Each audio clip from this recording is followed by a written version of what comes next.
ఈ మధ్యకాలంలో మొన్న చంద్రబాబు నాయుడు గారు ప్రజెంటేషన్ ఇస్తూ ఇక్కడ కూడా వక్రీకరణే. ఆయన ప్రతి అడుగు వక్రీకరణ, ప్రతి అడుగు అబద్ధం, ప్రతి అడుగు మోసం.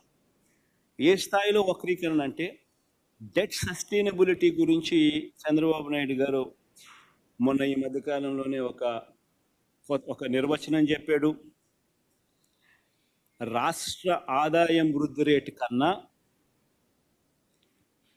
చెల్లించాల్సిన వడ్డీల వృద్ధి రేటు ఎక్కువగా ఉంటే డెట్ పరంగా సస్టైనబుల్ కాదు అని చంద్రబాబు నాయుడు గారు నిర్వచనం చెప్పాడు. సరే పోనీ, ఆయన చెప్తా ఉన్న థియరీని మనం కాదని ఎందుకు అనాలి? పోనీ ఆయన చెప్తా ఉన్న థియరీ ప్రకారం, ఆయన చూపించే థియరీలో ఆంధ్ర రాష్ట్రం మన పాలనలో మాత్రమే ఏం జరిగింది అని మాత్రమే చూపిస్తాడు తప్ప ఆయన హయాంలో ఎలా ఉంది అని కూడా చూపించాలి కదా, అది చెప్పడు.